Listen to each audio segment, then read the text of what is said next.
इस समय तक बुद्ध की प्रसिद्धि दूर दूर तक फैल चुकी थी। बहुत दूर दूर से लोग अपनी चिंताओं और परेशानियों का समाधान हेतु बुद्ध के पास आते थे। ऐसे ही एक दिन जब बुद्धा मरवन में अपने शिष्यों को प्रवचन दे रहे थे, तभी एक अधेड़ उम्र का व्यक्ति अपने नौजवान पुत्र को अपने साथ लिए बुद्ध की तरफ चला आ रहा था। जब यह प्रवचन स्थल के पास पहुंच गए तो बुद्ध ने एक नजर उन पर डाली और इशारे से बैठने के लिए कहा। जब प्रवचन समाप्त हो गए और सभी लोग वहां से चले गए तो बुद्ध ने उस व्यक्ति को अपने पास बुलाया और बैठने के लिए कहा। वहां चारों तरफ हरियाली छाई हुई थी, मौसम बहुत सुहाना था और तरह तरह के पक्षियों की आवाजें गूंज रही थीं। ऐसा नजारा देखकर उस व्यक्ति को अंदर से असीम शांति महसूस हो रही थी। इसके बाद बुद्ध ने उस व्यक्ति से आने का कारण पूछा तो इस पर व्यक्ति ने कहा, तथागत, मैं 2 दिन की लंबी यात्रा करके अपने पुत्र को आपसे मिलवाने लाया हूं। ये मेरा इकलौता पुत्र है और ये हर समय थका थका रहता है। ऐसा लगता है जैसे इसके अंदर कोई जान ही ना हो। इसका स्वभाव भी काफी चिड़चिड़ासा हो गया है। अगर हम इससे कुछ भी कहते हैं तो यह हमारी छोटी छोटी बातों पर गुस्सा हो जाता है। इसके देखने की क्षमता भी उम्र से पहले ही कमजोर हो गई है और इसके बाल भी सफेद पड़ने लगे हैं। इतनी कम उम्र में इतनी बड़ी उम्र का लगना, मुझे तो कुछ समझ नहीं आ रहा है। तथागत, मैं अपने पुत्र के स्वास्थ्य को लेकर बहुत चिंतित हूं। जब मैं अपने पुत्र को वेद जी के पास लेकर गया तो उन्होंने कुछ औषधि दी और कहा, अपने पुत्र को तनाव कम लेने के लिए कहो। वो अपने दिमाग में बहुत अधिक तनाव लेता है, इसलिए उसकी ऐसी हालत हो गई है। लेकिन मैंने उसको बहुत समझाने के बाद भी तनाव का मतलब समझ नहीं आया। मुझे नहीं पता कि तनाव होता क्या है, यह किन कारणों से आता है और उसे कैसे अपने पुत्र के दिमाग से निकालूं। लेकिन मुझे सबसे पहले तो यह समझना है कि तनाव होता क्या है। इसीलिए तथागत, मैं आपके पास आया हूं। कृपया आप मेरी समस्या का समाधान कीजिए। यह सुन बुद्ध उसके पुत्र को बड़े ध्यान से देखते हैं, उसके चेहरे को देखते हैं, उसकी आंखों को देखते हैं और फिर उसके हाथों की नब्ज को भी देखते हैं। यह सारी विधि करने के पश्चात बुद्ध उस व्यक्ति से कहते हैं कि तनाव लेना तो कोई नहीं चाहता, लेकिन फिर भी यह तनाव लोगों के दिमाग को दीमक की तरह पकड़ लेता है और व्यक्ति जान भी नहीं पाता है कि वह तनाव में जी रहा है।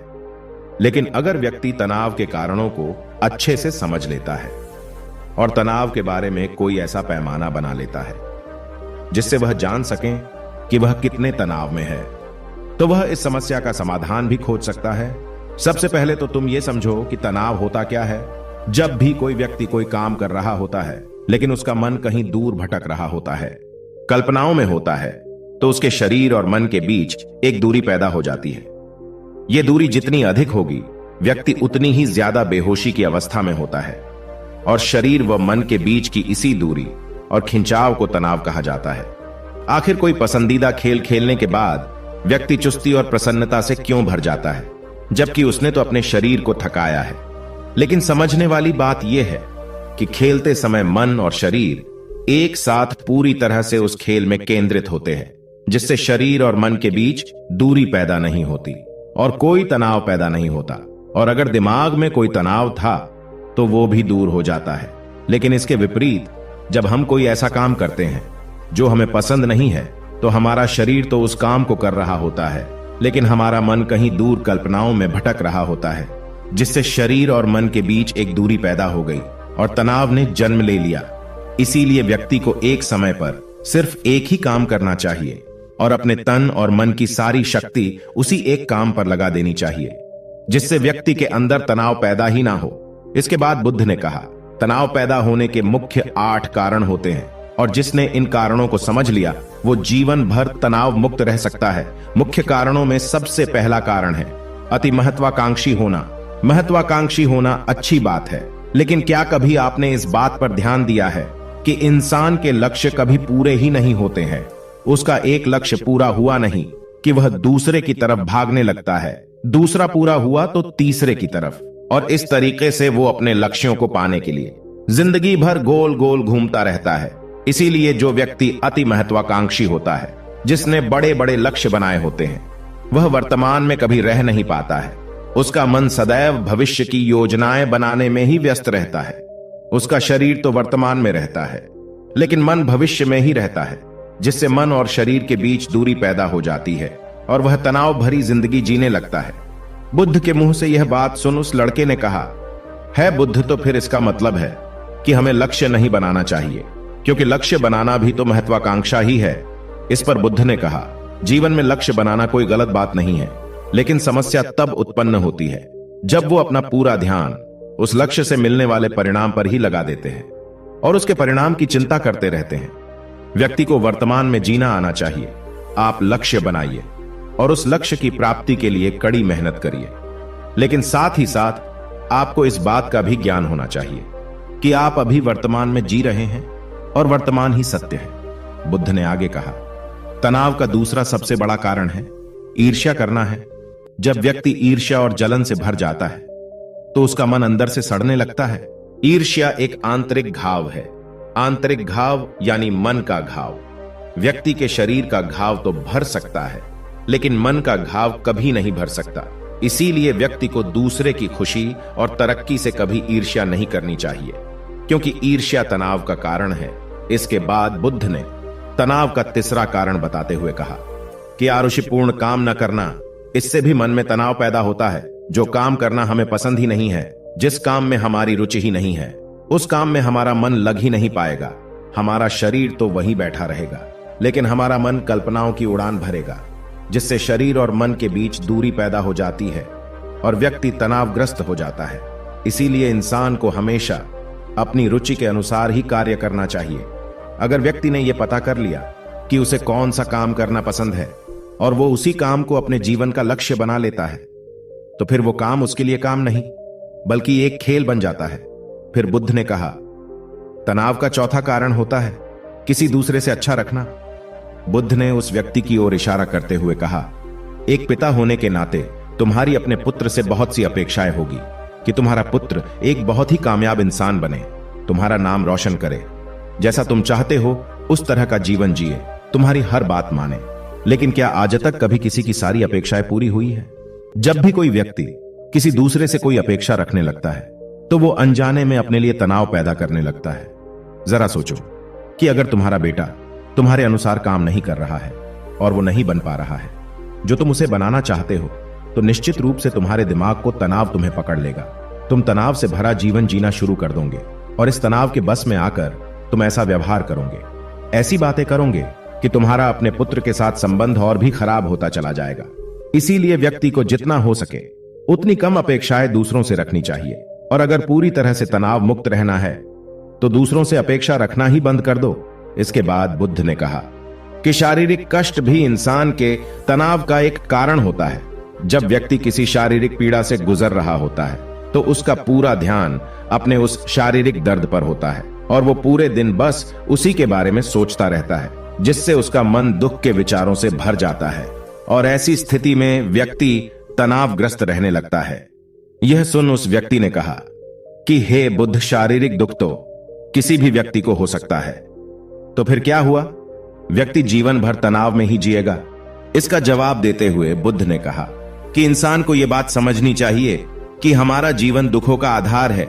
जैसे जैसे हमारा जीवन आगे बढ़ता है, इसमें दुख आते हैं, बीमारियां आती है और फिर अंत में मृत्यु भी आती है। तो बीमारियां इंसान के जीवन का अभिन्न अंग है, कोई इनसे बच नहीं सकता। बस किसी किसी के जीवन में यह समय से पहले आ जाती है तो किसी के बाद में आती है।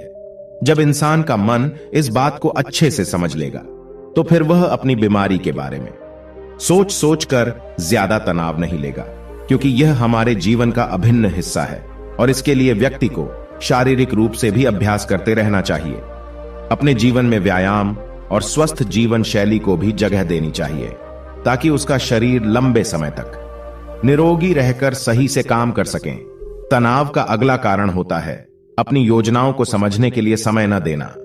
कुछ लोगों के दिमाग में कोई विचार आया ही नहीं कि वो बिना सोचे समझे उस पर काम करना शुरू कर देते हैं, और जब उस काम में उन्हें असफलता मिलती है तो वह तनाव से भर जाते हैं, क्योंकि उन्होंने उस काम को शुरू करने से पहले उसके बारे में पूरी जानकारी इकट्ठा नहीं की थी। इंसान को कोई भी काम शुरू करने से पहले उसके अच्छे और बुरे परिणामों के बारे में ठीक से सोच विचार कर लेना चाहिए। इंसान को इस बारे में भी सोच लेना चाहिए कि अगर ये योजना सफल नहीं हुई तो फिर इसके बाद मैं क्या करूंगा। इसलिए व्यक्ति को अपनी योजनाओं को ठीक से समझने के लिए पूरा समय देना चाहिए, ताकि बाद में उस योजना की वजह से तनाव पैदा ना हो। तनाव का 7वां सबसे बड़ा कारण है टाल मटोल करना, आज के काम को कल पर टालना।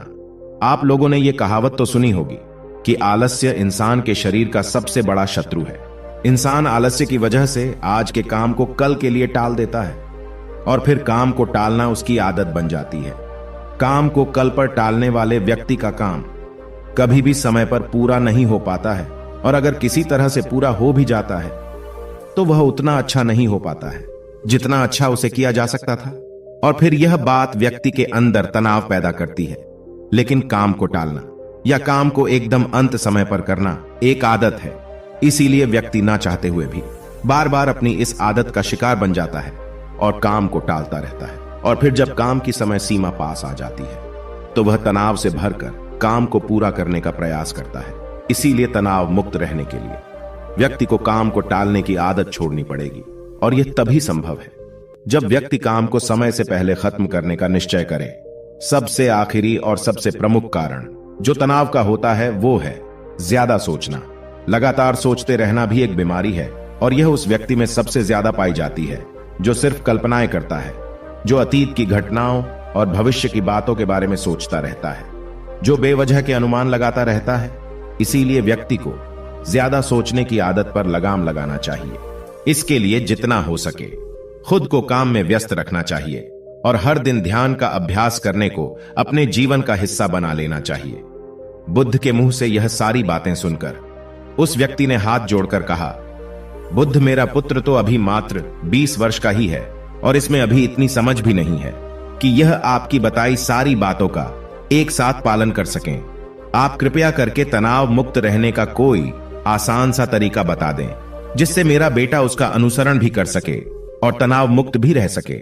उस व्यक्ति की यह प्रार्थना सुन बुद्ध ने कुछ सोचते हुए जवाब दिया, अगर तुम इतनी सारी बातों का पालन नहीं कर सकते हैं तो इसके लिए एक बहुत ही आसान विधि है। तुम एक बार मैं एक काम को करने पर ध्यान लगाओ। जो भी काम कर रहे हो उस समय पर सिर्फ उसी काम को करो, सिर्फ उस पर ही अपना पूरा ध्यान लगाओ। और अगर तुम्हारा मन इधर उधर भटक जाता है तो जैसे ही तुम्हें याद आए उसे वापस फिर उसी काम में लगा दो। यह सबसे आसान और अच्छा तरीका है तनाव मुक्त रहने का।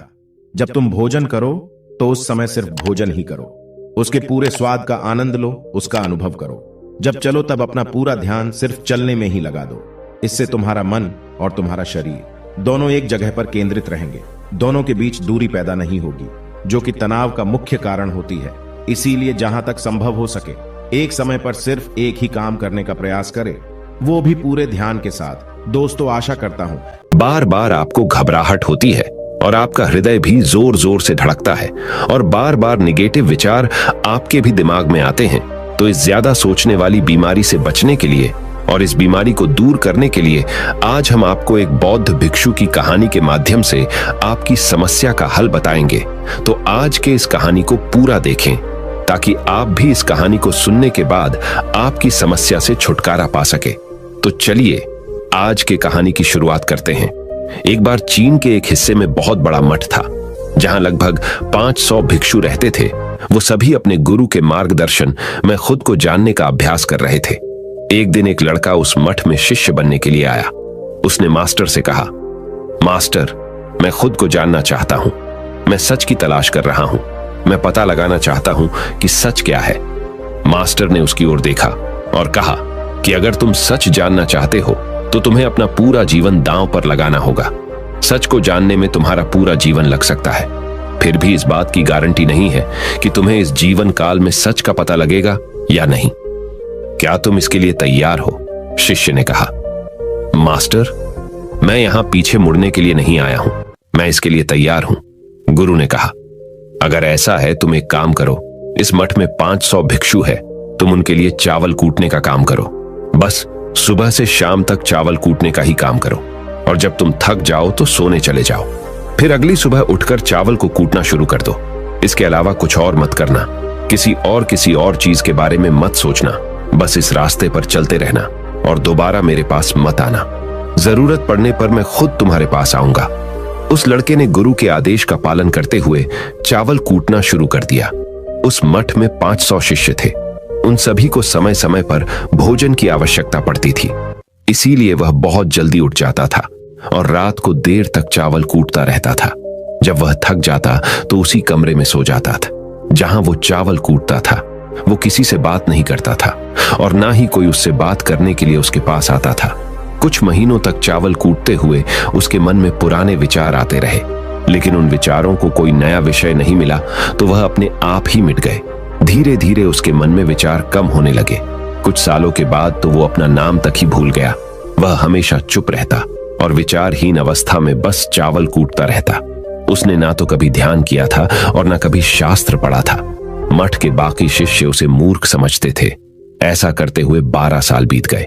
12 साल बाद एक दिन मास्टर ने घोषणा की, अब मेरा आखिरी समय आ रहा है और मुझे अपना उत्तराधिकारी चुनना है जो मेरे बाद मठ का मुखिया होगा। इसीलिए मेरा कोई भी शिष्य है जिससे लगता है कि उसे आत्म साक्षात्कार हो गया है और उससे खुद को जान लिया है, तो रात को मेरे दरवाजे के पास आकर इस दीवार पर कुछ पंक्तियां लिखें जिसमें उसकी जिंदगी का सारा अनुभव समाया हो। कई शिष्यों ने ऐसा करने के बारे में सोचा, पर मठ के प्रमुख शिष्यों में से एक ने वहां जाकर कुछ पंक्तियां लिखी। उसे बौद्ध धर्म ग्रंथों का बहुत ज्ञान था। सभी शिष्यों को लगता था कि वो इस मठ का उत्तराधिकारी बन सकता है। उसने लिखा था कि मन एक दर्पण की तरह है जिस पर विचारों और इच्छाओं की धूल जमा हो जाती है। इस धूल को हटाने के लिए ही ध्यान है। जिसकी धूल हट जाती है और मन का दर्पण साफ हो जाता है, वो मोक्ष को प्राप्त कर लेता है। अगली सुबह जब मास्टर उठे और उन्होंने इन पंक्तियों को देखा और उन्होंने कहा कि किस बेवकूफ ने यह सब कचरा मेरी दीवार पर लिखा है, वो शिष्य जिसने यह लिखा था वो चुप रहा। हालांकि उसने जो पंक्तियां लिखी थीं वो ज्ञान से भरी थीं, लेकिन यह सब किताबी ज्ञान था। वो शिष्य बहुत चालाक था। उसने पंक्तियां लिखी पर उसने नीचे अपने हस्ताक्षर नहीं किए, क्योंकि वो स्वयं इसके बारे में निश्चित नहीं था कि यह सही है या नहीं, क्योंकि उसे आत्म साक्षात्कार नहीं हुआ था। गुरु ने पंक्तियों को पूरी तरह से खारिज कर दिया। ये देखकर सभी हैरान रह गए। ये घटना पूरे मठ में चर्चा का विषय बन गई। इस विषय पर बात करते हुए 2 शिष्य उस शिष्य के पास से गुजरे जो 12 साल पहले यहां आया था और दिन रात चावल कूटता रहता था। दोनों की चर्चा सुनकर वह धीरे से हंस पड़ा।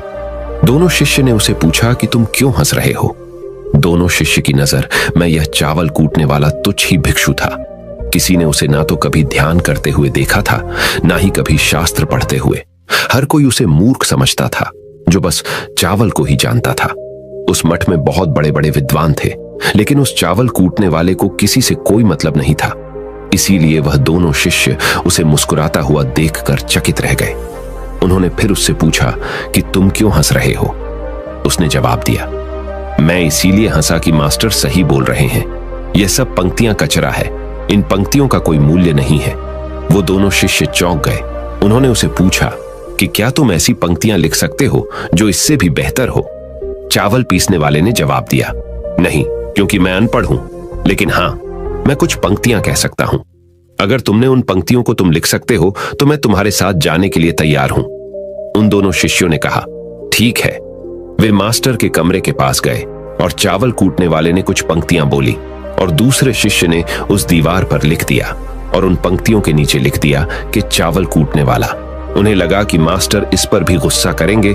जो पंक्तियों उसने लिखने के लिए कहा था बहुत अद्भुत थी और वो पंक्तियां थीं, मन तो बस एक का भ्रम है ना, तो मन है, ना ही मन का कोई दर्पण है। और जब मन ही नहीं है तो धूल कहां ठहरेगी? जो ये जानता है वो सच को जान गया। जब गुरु ने ये पंक्तियां देखी तो वे आधी रात को उठे और चावल कूटने वाले के पास गए। वह सो रहा था। मास्टर ने उसे जगाया और कहा कि ये लो, मेरी छड़ी और मेरे वस्त्र ले लो। आज से तुम मेरे उत्तराधिकारी हो, लेकिन इस मठ को छोड़कर कहीं दूर चले जाओ, क्योंकि इस मठ में बहुत सारे विद्वान हैं जो खुद को तुमसे ज्यादा श्रेष्ठ मानते हैं और वो तुम्हें मार देंगे। वो इस बात को बर्दाश्त नहीं कर सकते कि एक साधारण सा चावल कूटने वाला उनसे ज्यादा विद्वान निकला। तुम्हें वह सारा ज्ञान हो गया है जो मुझे है। तुम्हें यह सारा ज्ञान चावल कूटते कूटते हुआ है और मुझे पता है कि तुम जहां भी जाओगे लोग तुम्हारे पास आने लगेंगे, क्योंकि जब कोई फूल खिलता है तो उसकी महक हर तरफ फैलने लगती है। उसने अपने गुरु के पैर छुए और रात को ही वहां से चला गया। अगर हम अपनी जिंदगी में देखें तो पाएंगे बहुत से लोग सोचते हैं कि ध्यान केवल एक ही जगह बैठकर आंखें बंद कर कर ही किया जा सकता है, लेकिन हकीकत में ऐसा नहीं है। ध्यान तो चलते चलते भी किया जा सकता है, अपना कुछ काम करते हुए भी ध्यान किया जा सकता है। असल में ध्यान का मतलब यह है कि आप जो भी काम कर रहे हैं उसे अपनी शिद्दत से करें कि आपको आपके शरीर का ख्याल भी ना रहे। बिल्कुल उस चावल पीसने वाले की तरह जो चावल कूटने में इतना मग्न हो गया कि उसको खुद का कोई ख्याल ही नहीं रहा। उसने चावल कूटते हुए ही उसने आत्म साक्षात्कार प्राप्त कर लिया। हर समय वर्तमान में रहना और कुछ नहीं सोचना। मन तब तक ही है जब तक विचार है। जब विचार ही नहीं रहेंगे तो मन भी गायब हो जाएगा। जब मन ही नहीं रहेगा तभी तुम अपने आप को अच्छे से जान पाओगे। असल में हमें अपने वास्तविक रूप को जानने के लिए कोई अन्य साधना करने की आवश्यकता नहीं है। हम जो कुछ भी कर रहे हैं बस उसमें हमें पूरी तरह से खो जाने की जरूरत है। अपने काम में इस कदर से लीन हो जाओ कि आपका काम भी ध्यान बन जाए। ज्यादा सोचने वाले लोगों के लिए दूसरी रहस्यमयी कहानी अब हम आपको बताएंगे, तो चलिए कहानी की शुरुआत करते हैं। एक गांव में एक आदमी रहता था जो ताले तोड़ने के मामले में एक्सपर्ट था, यानी कि जहां कहीं भी ताले तोड़ने की बात आती थी या लॉक को खोलने की बात आती थी तो उसका नाम सबसे पहले लिया जाता था। एक दिन कुछ समझदार लोगों ने उसकी परीक्षा लेनी चाहिए और उसको बता दिया गया कि आपको इस जगह पर इस तारीख को आना है और ताले को तोड़ना है। जब वह समय के अनुसार तय दिनांक को वहां पहुंच गया तो उसको प्रतियोगिता के नियम समझा दिए गए। आपको एक बॉक्स में बिठा दिया जाएगा और उस बॉक्स को पानी में उतार दिया जाएगा। आपको ताला खोलकर बाहर आना होगा।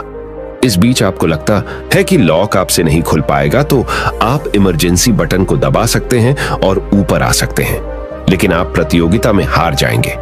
उसने सभी नियमों की हां कर दी और पानी में चला गया।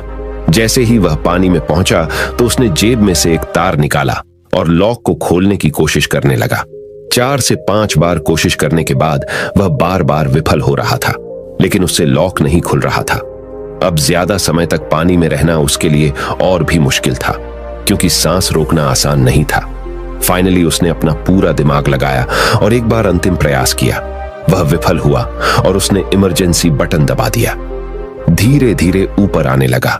पानी के ऊपर आए बॉक्स को बाहर निकाला गया और हल्का सा धक्का देकर खोला गया। वह अचंभित हो गया कि एक बार भी मेरे दिमाग में यह ख्याल क्यों नहीं आया कि मैं इसको धक्का देकर खोलूं। हो सकता है कि ये लॉक ही ना हो। तो यही होता है, जब हम भी बहुत ज्यादा सोचते हैं तो इसका खामियाजा हमें भुगतना पड़ता है। कभी कभी ना सोचने से भी जवाब मिल जाता है। इसलिए किसी ने कहा है कि जो कुछ नहीं करते वह कमाल करते हैं। जी हाँ दोस्तों, यह बात बिल्कुल सही है। कभी कभी दिमाग को जब हम शांत रखते हैं और ठंडे दिमाग से सोचने की कोशिश करते हैं तो हमें बेहतर समाधान मिल जाता है। अब हम आपको बताएंगे कि ज्यादा सोचने की यह बीमारी के मुख्य कारण क्या है, जिससे आपको ज्यादा सोचने की बीमारी हो जाती है। अत्यधिक सोच के कुछ मुख्य कारण। पहला कारण, वर्तमान से ज्यादा भूतकाल या भविष्य के बारे में ज्यादा चिंता करना। आप जो काम अभी कर रहे हैं उससे ध्यान हटाकर अपना ध्यान बीते हुए समय या आने वाले समय पर लगाएंगे तो आप ओवर थिंकिंग के शिकार होते जाएंगे। दूसरा कारण, काम का ज्यादा तनाव होना। जब वर्कलोड ज्यादा होता है तो दिमाग भी तेजी से चलने लगता और यह तनाव का रूप ले लेता है और दिमाग में वो विचार भी आने लगते हैं तो काम से संबंध ही नहीं है और लोग ओवर थिंकिंग के शिकार हो जाते हैं। तीसरा कारण, डर का बना रहना। जब व्यक्ति के अंदर डर होता है, जैसे नौकरी छूट जाने का डर, प्रमोशन न होने का डर, काम में असफल हो जाने का डर, पैसे न मिलने या डूब जाने का डर, व्यक्ति इस डर को लेकर कल्पना करता रहता है। भले ही ऐसा न होने वाला हो, लेकिन धीरे धीरे यह डर उसे जरूरत से ज्यादा सोचने पर मजबूर कर देता है। चौथा कारण, कॉन्फिडेंस की कमी। जब व्यक्ति में किसी काम को करने के प्रति उलझन बनी रहती है तो कॉन्फिडेंस कम होता जाता है, जिसके चलते नकारात्मक विचार दिमाग को घेरना शुरू कर देते हैं और व्यक्ति ज्यादा सोचना और चिंता करना शुरू कर देता है। पांचवा कारण, चीजों के बारे में सकारात्मक से ज्यादा नकारात्मक विचार। जब व्यक्ति छोटी छोटी बातों के नकारात्मक पहलू के बारे में ज्यादा सोचना शुरू कर देता है तो धीरे धीरे व्यक्ति ओवर थिंकिंग का शिकार होता जाता है। क्या ओवर थिंकिंग यानी अत्यधिक सोच से छुटकारा पाया जा सकता है? तो इसका जवाब है जी बिल्कुल। ओवर थिंकिंग यानी अत्यधिक सोच से छुटकारा पाया जा सकता है। हालांकि थोड़ा समय लग सकता है, लेकिन यदि आप नीचे दिए स्टेप्स को फॉलो करते हैं तो आप ओवरथिंकिंग की प्रॉब्लम से यकीनन छुटकारा पा सकते हैं। तो आइए जानते हैं कि ओवरथिंकिंग की समस्या से छुटकारा कैसे पाएं। ओवरथिंकिंग यानी अत्यधिक सोच से छुटकारा पाने के उपाय। ये सब जानते हैं कि पहले विचार दिमाग में आता है, फिर वो क्रिया का रूप लेता है। हमें कोई फॉलो करते हैं तो आप ओवरथिंकिंग की प्रॉब्लम से यकीनन छुटकारा पा सकते हैं। तो आइए जानते हैं कि ओवरथिंकिंग की समस्या से छुटकारा कैसे पाएं। ओवरथिंकिंग अत्यधिक सोच से छुटकारा पाने के उपाय। ये सब जानते हैं कि पहले विचार दिमाग में आता है, फिर वो क्रिया का रूप लेता है। हमें कोई भी काम सोच समझकर करना बहुत जरूरी है, पर किसी काम को लेकर जरूरत से ज्यादा सोचना और वो बातें भी सोचना जो काम से संबंधित नहीं है, आपको और आपके काम दोनों को नुकसान पहुंचाता है। तो थिंकिंग प्रॉब्लम नहीं है, बल्कि ओवर थिंकिंग प्रॉब्लम है और इसे कम करना जरूरी है। तो आइए जानते हैं ओवर थिंकिंग यानी अत्यधिक सोच से छुटकारा या कम करने के उपायों का। पहला उपाय, स्वीकार करें कि आप जरूरत से ज्यादा सोचते हैं। इस बात को मन से स्वीकार करें कि आप ज्यादा सोचते हैं। ऐसा नहीं करना है। जब आप इस बात को स्वीकार कर लेंगे तो आप इससे छुटकारा पाने के लिए अपने आप को तैयार कर लेंगे। आप ओवर थिंकिंग को लेकर जागरूक हो। जब भी आपको लगे कि दिमाग में फालतू विचार चल रहे हैं, तुरंत उसे वहीं रोक दो और ये सोचना शुरू करो कि आपने सोचना कहां से शुरू किया था। तब आपको मालूम होता जाएगा कि आप कितनी फालतू की बातें सोचकर अपना समय और शक्ति बर्बाद कर रहे हैं। दूसरा उपाय, हमेशा सकारात्मक सोचने की कोशिश करें। क्या गलत हो सकता है कि जगह क्या अच्छा हो सकता है। सोचें। नकारात्मक विचार डराते हैं और आपका दिमाग चिंता से दौड़ने लगता है। जब आप उन नकारात्मक चीजों पर ध्यान केंद्रित करने लगते हैं जो कहीं हो गई, तो तब आप दिमाग के गुलाम हो जाते हैं। लेकिन जब आप सकारात्मक रूप से सोचते हैं तो दिमाग आपका गुलाम होता है। सकारात्मक रहने का मतलब यह नहीं है कि आप चीजों के सिर्फ एक पहलू को देखें, बल्कि सही और गलत दोनों पहलुओं को देखना जरूरी है। पर केवल नकारात्मक सोचना या ज्यादा नकारात्मक विचार आपको अनुचित सोचने पर मजबूर कर देते हैं। तीसरा उपाय, योग, ध्यान और व्यायाम करें। योग, ध्यान और व्यायाम मस्तिष्क और शरीर को स्वस्थ रखते हैं। ध्यान काफी लाभदायक है, इसे अपने जीवन का हिस्सा बनाएं। चौथा उपाय, वर्तमान क्षण में जीने की कोशिश करो। कभी कभी लोग बीती हुई बातों या घटना के बारे में ही सोचते रहते हैं और तनाव में आ जाते हैं। इसी प्रकार जो समय आने वाला है उसे लेकर भी इतनी चिंता करते हैं कि तनाव में रहते हैं। तनाव में दिमाग हावी हो जाता है और फालतू बातें सोचने लगता है। जो समय बीत गया है उससे सीख लो, जो आने वाला है उसकी तैयारी करो। लेकिन यह आप तभी कर सकते हैं जब आप वर्तमान में रहें। इसलिए आप जो अभी कर रहे हैं तो पूरा ध्यान उसी पर लगाओ। पांचवा उपाय, जो बात आपको परेशान कर रही है उसे लिख लें। आपके सोचने के तरीके और आपके महसूस करने के तरीके के बीच एक मजबूत संबंध है। आपके सोचने का तरीका आपकी भावनात्मक स्थिति को प्रभावित करता है और आपकी